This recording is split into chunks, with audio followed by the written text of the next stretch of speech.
I was 78 years old, standing in a dead woman's living room, and the detective behind me was telling me to step away from the body. Her name was Dorothy Vance. The night before, she had leaned across a table in her own kitchen and told me she knew what happened to my baby. She never finished the sentence. Do you believe an old woman can still be dangerous? Tell me in the comments what state you're listening from. I want to know where the people are who understand what I did. And I want to know who's already decided about me. That's fair. I decided about myself a long time ago, and the verdict was not kind. I have never told the whole story from beginning to end. Not to my lawyer, and he knows where every dollar of my money is. Not even to my own son. After today, I don't expect to tell it again. My name is Adelaide Durrell. I'm 79 years old now. I built a fortune in Europe over 41 years, and I own property in 3 countries. And until April of 2026, I had not set foot in Riverbend, North Carolina since 1976. Everybody in that town thought I came back to build a resort. I let them think it. I even meant it, a little. But a resort was a reason to stay 6 months, and to ask questions, and to sit in kitchens that would have thrown me out if they'd known what I actually wanted. 50 years before I came home, I left Riverbend pregnant and terrified. 50 years before I came home, I handed a newborn to a woman I trusted and got on a bus.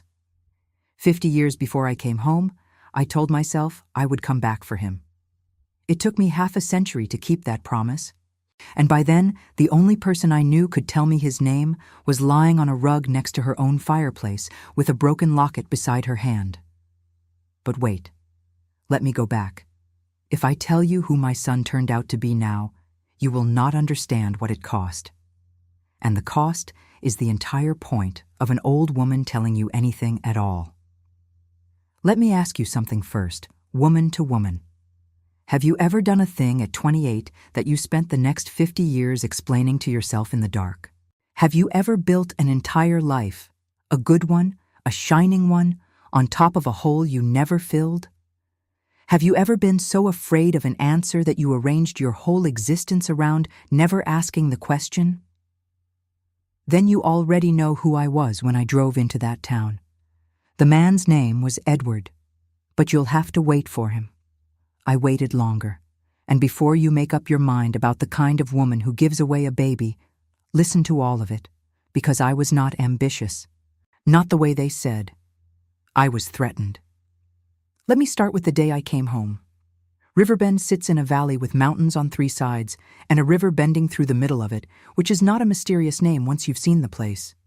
9,000 people. 1 traffic light for most of my life, 4 now. I arrived in April of 2026 in a black car with a driver, which I want you to know embarrassed me and which I did on purpose anyway. When you are 78 and you want a whole town to look at your left hand so they don't look at your right, you arrive in a black car. They gave me a reception at the community center. Sheet cake. A banner with my name spelled correctly, which I appreciated more than I let on. The mayor made a speech about jobs, and I stood at the front of a room full of people whose parents I had known, holding a paper cup of punch, thinking, one of you is my son. One of you raised him. And I do not know which. The town looked smaller than I remembered. I suppose every town does. Or maybe places shrink when you come back carrying something too big to set down. The resort was real on paper. 200 rooms up the ridge, a spa, a conference wing. My people had done the numbers, and the numbers worked. At the public meeting, I stood up and gave the presentation myself. Half the room applauded. The other half did not. A woman in the 3rd row asked what happens to property taxes for people on fixed incomes when land values triple. Nobody had asked me a question like that in about 30 years, because for 30 years, I had been the one people wanted something from. Her name was Millie Harper, early 30s. She had a pen behind her ear and another one in her hand, and she'd knocked over a folding chair getting to the microphone. I gave her the polished answer. She wrote it down and said, "That's not a yes." I liked her immediately, and it took me 2 more weeks to admit it. Then there was Ethan Turner. 28, ran an outdoor adventure company out of a converted feed store. hiking, rafting, climbing. He spoke after me, and he did something I hadn't expected. He said he was for development, and then he listed 4 things about my plan that he thought were wrong. And there was Caroline Whitmore, his fiancée, who came to find me before I got to the door, and who said all the right things in the right order, and whose family, I knew this before she opened her mouth, owned a great deal of what my resort would sit on. The Whitmores. I had not said that name out loud in 50 years. 2 days later, a woman stopped me outside the drugstore. She was small and about my age, in a cardigan in April, and she looked at me the way you look at somebody when you've been rehearsing. "Addie Durrell," she said. Not Adelaide, Addie. Nobody had called me Addie since 1976. Dorothy Vance had worked in the county records office for 38 years. She had filed every deed, every birth certificate, every adoption, every quiet arrangement that a small town makes and then agrees not to discuss. She said, "I know what happened to your boy. I know where he went, and I know who took him." And then she said the part that changed everything. "I can't tell you here. Somebody's been through my house twice this month. We made a plan. Thursday night, her kitchen, after dark. I want you to understand what that felt like. I had spent 50 years and a considerable fortune and a great deal of expensive silence circling this, and a woman in a cardigan handed it to me on a sidewalk next to a display of garden hoses. If a story like this keeps you company, do me the kindness of subscribing before we go any further, because Thursday night is coming, and I need you here for it." Thursday, we sat at her table with the curtains closed. Dorothy had a shoebox. She would not open it yet. She was a careful woman and she wanted to tell it in order. She told me a family took him. Local. Good people, she said, and she said it twice, which I have thought about ever since. She was reassuring me, 50 years late, about a decision I had already made. She said the mother could not have children and the father worked at the mill. She said they never told the boy. He grew up believing Ray and Nadine Turner were his birth parents. He never knew another version of his life existed. And then she said, "Addie, he's closer than you think." I asked what that meant. She said, "I need to show you something first, or you won't believe the rest." And then she did something I did not expect. She reached over and put her hand on top of mine. "You want to know if I judged you," she said. I hadn't asked. I had been sitting in that kitchen for 20 minutes not asking. "I filed papers in this county for 38 years, Dorothy said. You know how many girls came through that office between 1960 and 1980? Some of them had a family behind them, and some of them had a man standing next to them, and some of them had neither, and the ones with neither didn't have choices, Addie. They had arrangements." She took her hand back and squared up the salt shaker, which I have since learned is what she did instead of getting emotional. "I don't judge you for leaving," she said. "I judged you for staying gone." I said, "That's fair." "It's not fair. It's just true. There's a difference, and I'm too old to pretend there isn't." Then she got up to get the box, and her phone rang, and she looked at the screen, and something moved across her face that I did not have a name for at the time. She turned the phone face down before I could see the name. She said she had to take it. She said, "Come back Saturday. I'll have it all laid out." I drove back to the inn with my hands shaking on the wheel like a girl. I did not go back Saturday. I went back Friday morning because I could not stand it, and because at 78 you stop pretending you have time to be polite. The front door was open 4 inches. I want to tell you I knew. I didn't. I called her name twice from the porch like a fool. Dorothy Vance was on the rug beside the fireplace. She was on her side with one arm underneath her, and I have seen dead people before, my mother, my husband, a business partner in a hotel lobby in Zurich. And you always know from the doorway. The body has a stillness that sleep does not. I knelt down and put 2 fingers on her neck anyway, because that is what your hands do. There were 3 things in that room I could not stop looking at. A photograph in the grate, half burned. The corner that survived showed a woman's shoe and part of a porch rail. Red dirt tracked across the rug in front of the hearth, and Riverbend soil is brown. Red clay comes from up the ridge, from the old mine road, and a locket. Broken open, both halves, lying about a foot from her hand. I knew that locket. My mother had worn it every day I could remember. She pressed it into my hand the night Cyrus sent me away.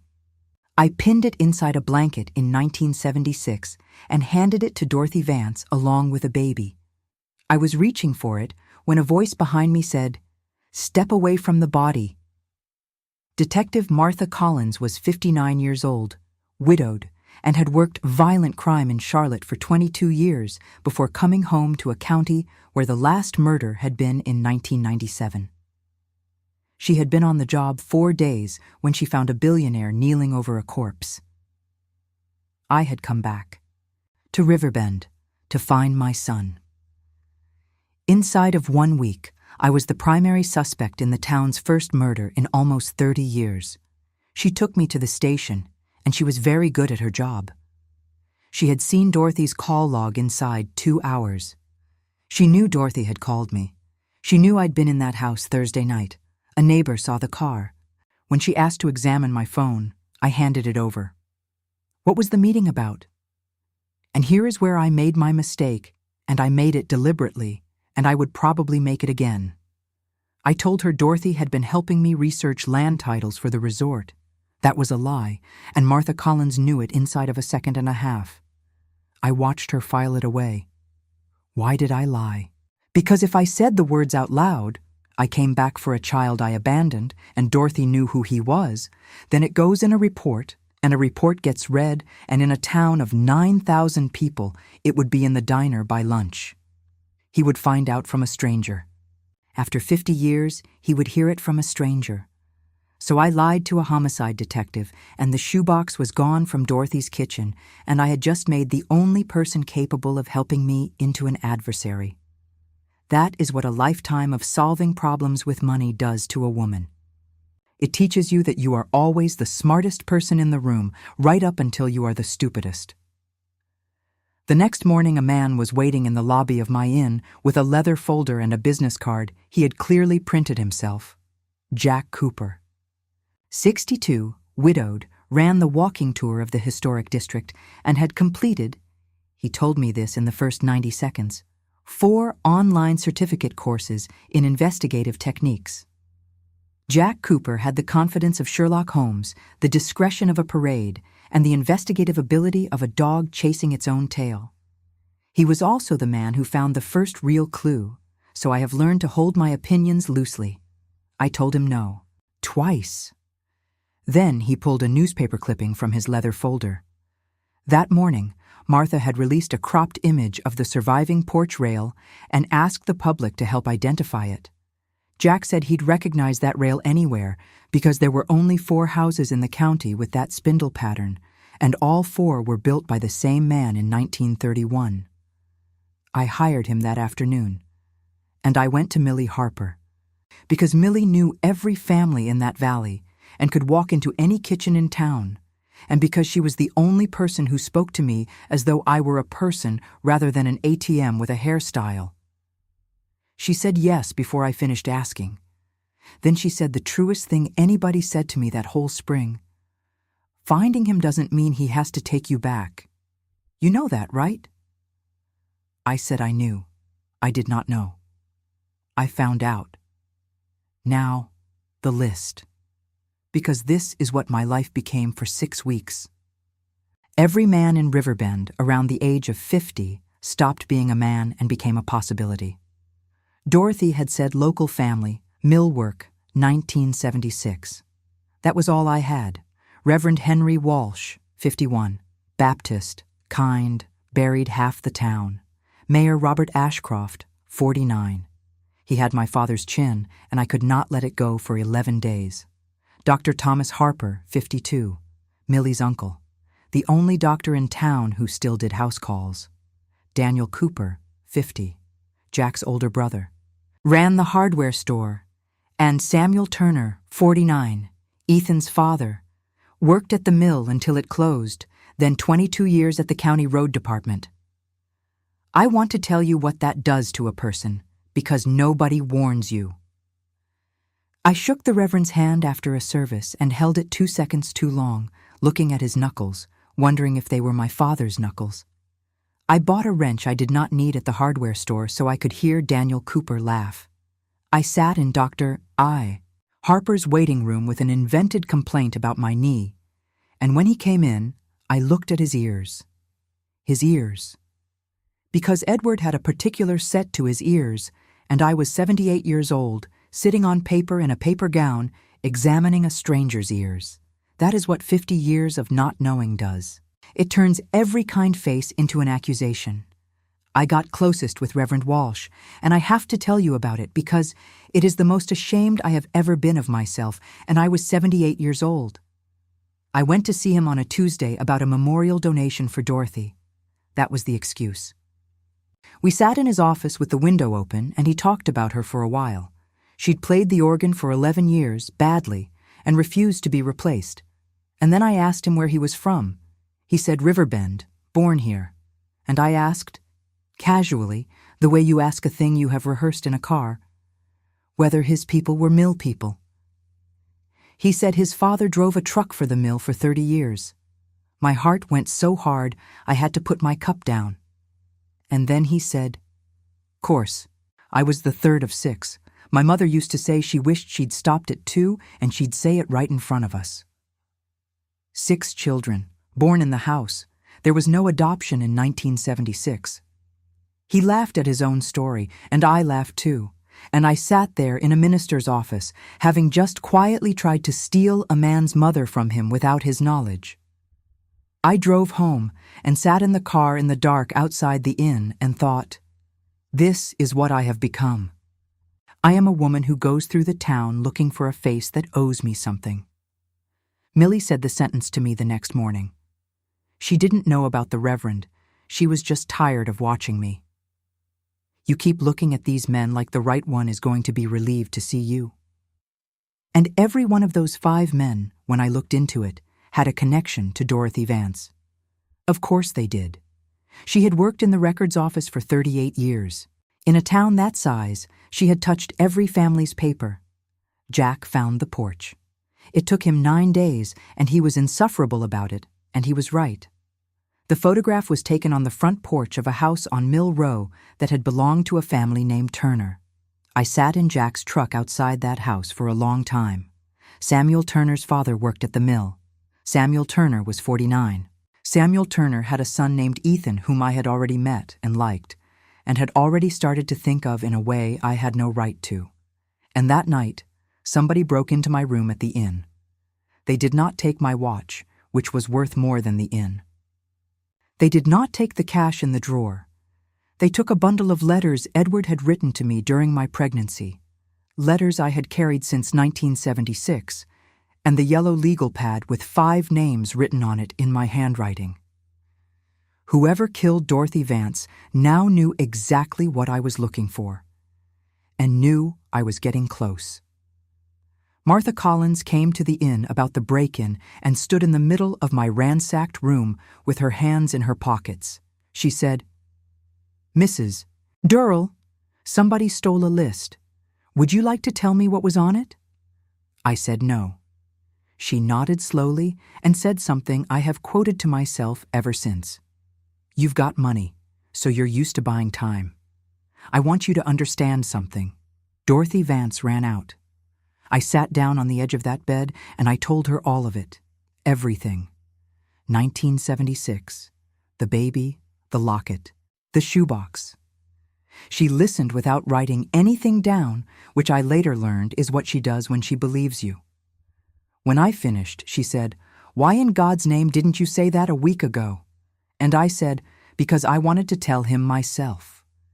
And Detective Martha Collins, who I had decided was a rigid, suspicious, small-minded woman, and who was in fact none of those things, looked at me and said, "Then let's find him before somebody else does."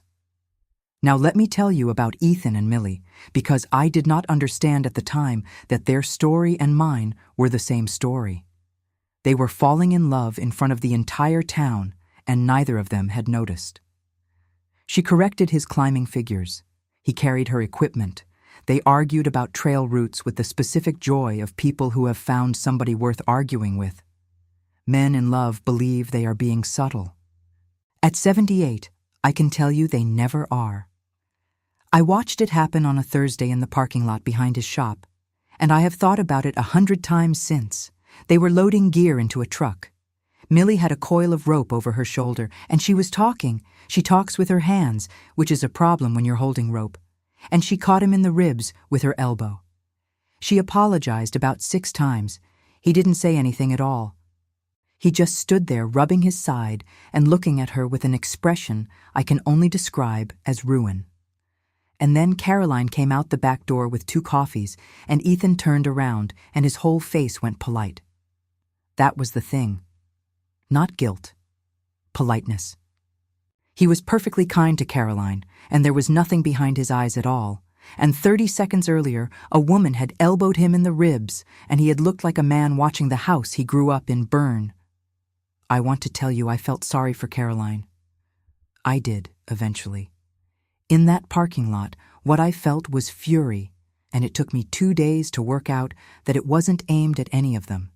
It was aimed backwards. 50 years backwards, at a girl in a kitchen in Riverbend, being handed money by an old man in a good coat. Because Edward had looked at me that way. And I had let a man in a good coat decide what to do about it, and Caroline Whitmore saw it before I did. I liked Caroline less than I should have. She was ambitious, and I have never had the right to hold ambition against anybody. I told Ethan one evening on the porch of his shop that a man should not marry out of obligation, that I had watched people spend 40 years being polite to each other across a breakfast table. And that young man looked at me, kindly, which made it worse, and said, "With respect, ma'am, you don't strike me as the right person to give anybody advice about commitment." He did not know. He had no idea what he was saying, or to whom. I said something gracious, and I went back to the inn, and I sat in the dark for 2 hours. He was right. That is the thing about a sentence like that. It doesn't hurt because it's cruel. It hurts because it's accurate. So now let me tell you about 1976. I have put it off long enough. His name was Edward Whitmore. Yes, that family, the one that owned the bank, and the land the mill sat on, and the pew in the 3rd row of the Methodist church. Edward was the elder son. He was 29, and I was 27 when we fell in love, and we spent 1 year being so happy that I have never entirely trusted happiness since. His father was Cyrus Whitmore. When I got pregnant, Edward wanted to marry me that week. He said it standing in my mother's kitchen with his hat in his hands like a man in a picture. And then his father found out. Cyrus Whitmore did not shout at me. I want that understood, because people imagine a scene, and there was no scene. He came to see me himself, and he sat in my mother's front room, and he drank her coffee. He explained that Edward had a future. He explained that a marriage like this would end it. And then he explained, very quietly, the way men like that say the only sentence that matters, what he would do to my father's business and to my brother's job at the bank if I did not go. He gave me money. I took it. I want that on the record. I took the money. I went to my aunt in Baltimore, and I had my baby in November. And in December, a letter came from Riverbend telling me that Edward Whitmore was dead. A car, on the mountain road, in the rain. I believed it for 50 years. I gave my son to Dorothy Vance because I was 28 and unmarried in 1976, and the man I loved was in the ground. And because I had $100 and no husband and no plan, and I honestly thought that I was giving him a better life than I could. Then I got on a bus and then a ship, and I did not stop moving for 41 years. I built something enormous. I want you to know that too, because I am not going to stand here and tell you my success was hollow. It wasn't. I loved my work. I was extraordinary at it. I simply built all of it on top of a room I never opened.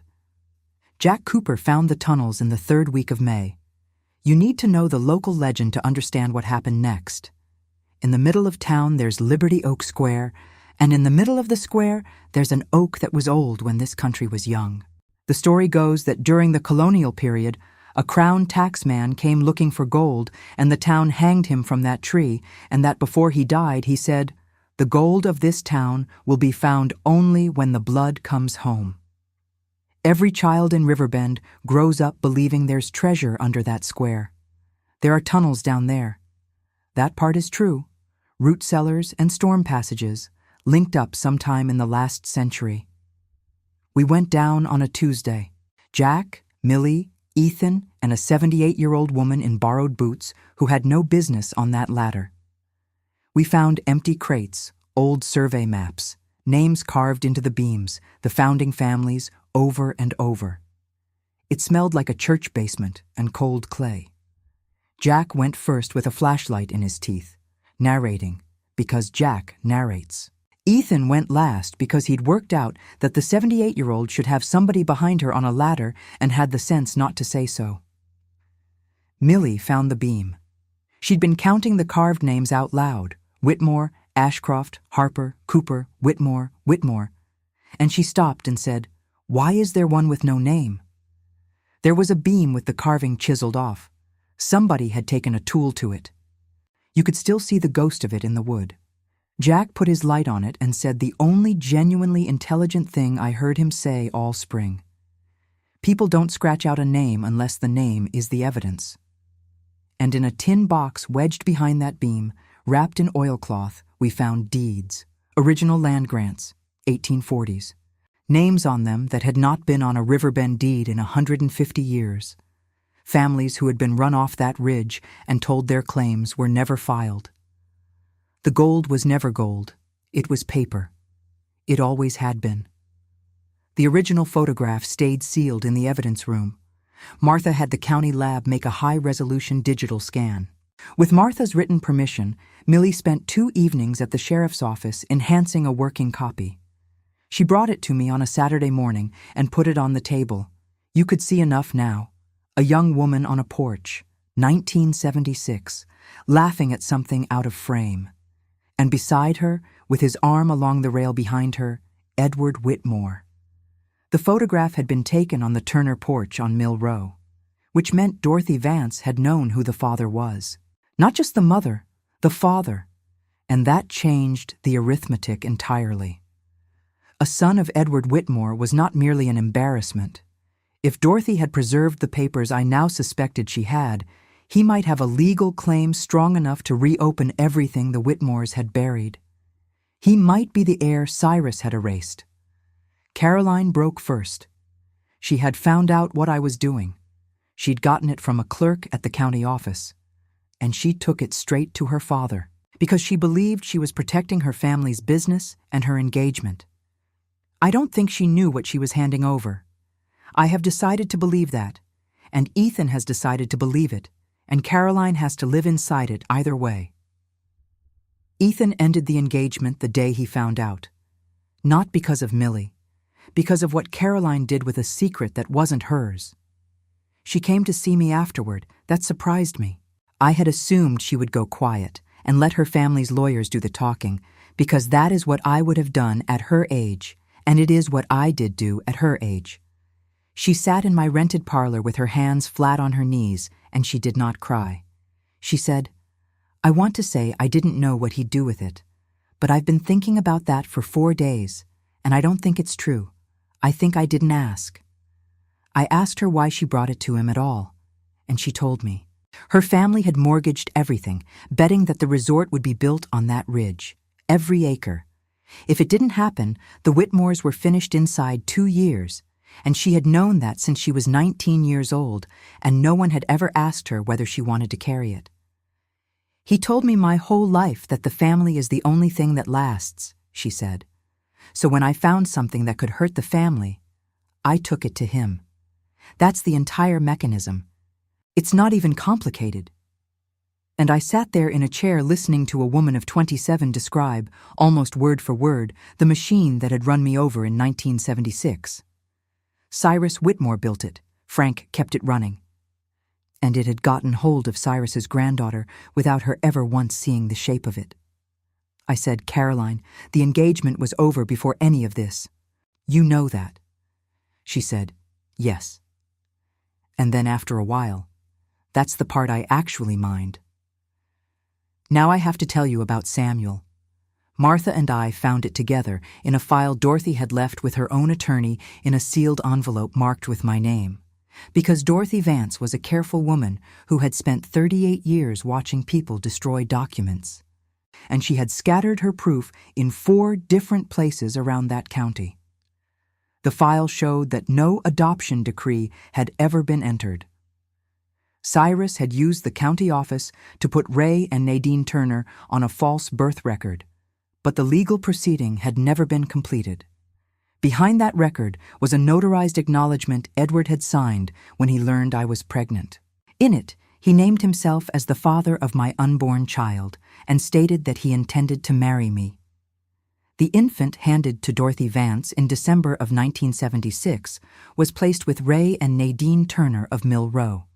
They named him Samuel. He was 49 years old. He had worked at the mill and then the road department. He had a wife named Denise, who was a lunch aide at the elementary school. He had a son named Ethan. Ethan Turner was my grandson. I had been sitting across tables from my own grandson for 2 months, giving him advice about love. I spent 50 years imagining my son's face. When I finally found him, I recognized him because he had the exact expression Ethan gets when he is trying not to let you see that something hurt him. I went to see Samuel on a Thursday evening, alone. I did not bring a lawyer, which for me is a kind of nakedness. He came out on the porch and did not invite me in. I told him, all of it, standing up in about 4 minutes, because there is no long way to say it that makes it better. He listened without moving. And then he said, "You didn't come back for me. You came back because you got old and you got scared of dying by yourself." I have been in negotiations with governments. I have been called things in 3 languages by men who wanted my company. Nothing has ever landed like that, because here is what I had to do standing on that porch. I had to actually ask myself whether it was true, and I could not swear that it wasn't. So I said, "You may be right." He waited for the rest. There was no rest. That was all I had. He asked me to stay away from his family. He said it without heat, which was worse. I said I would. I drove back to the inn, and I did not cry. And I want you to know that at 78, the not crying is not strength. It's just that the machinery wears out. 2 days later, I understood why Dorothy Vance died.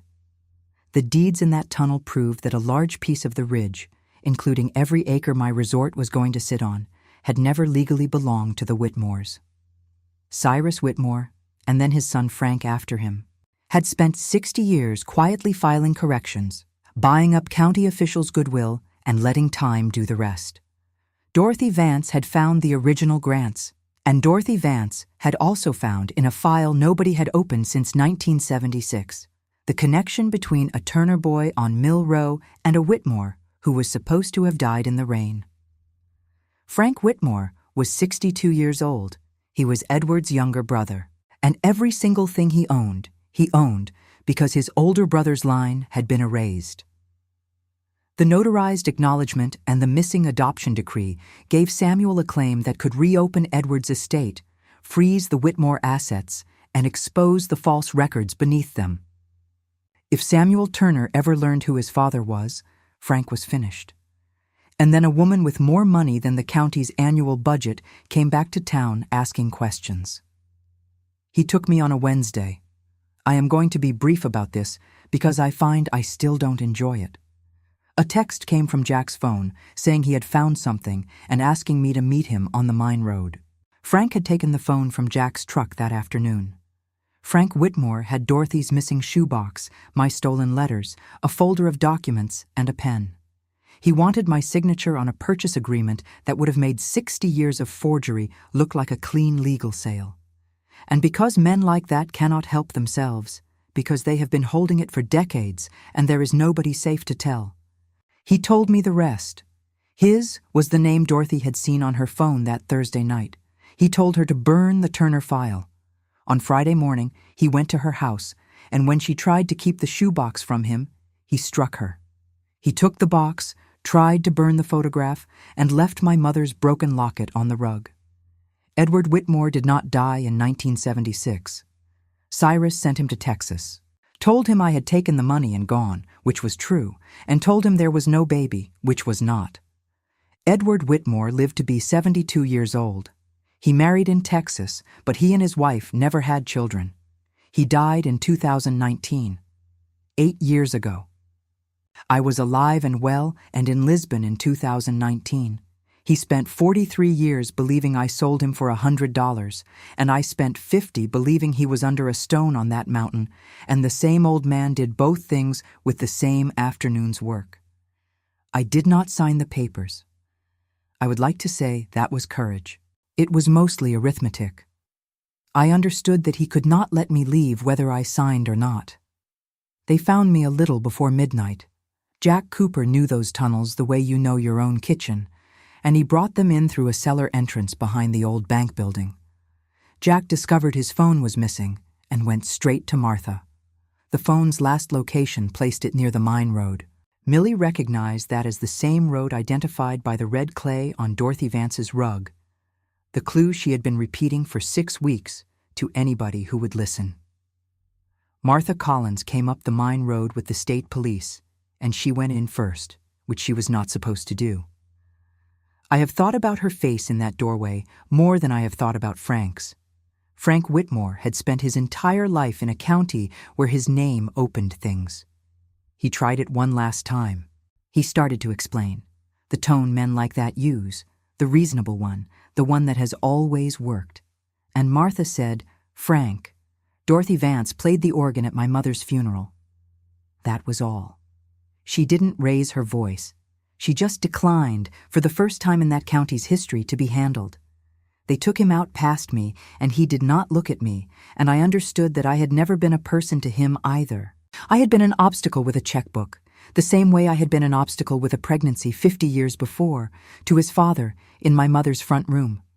Same family, same afternoon's work, 2 generations apart.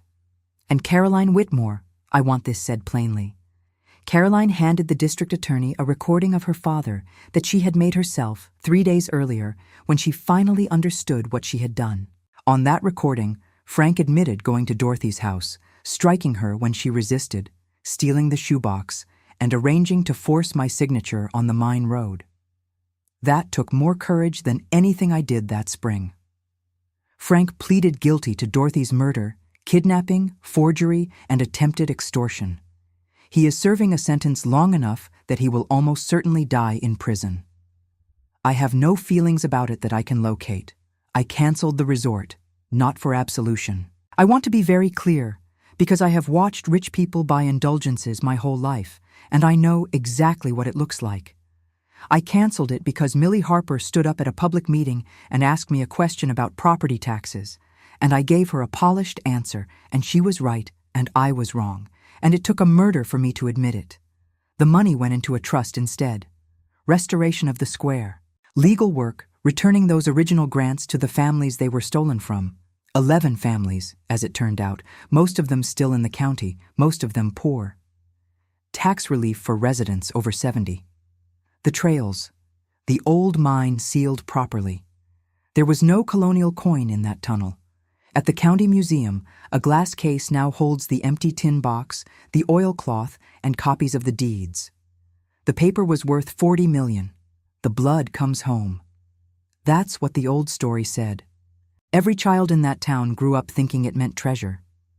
It meant a woman coming back after 50 years and putting a family back together that had been broken apart on purpose.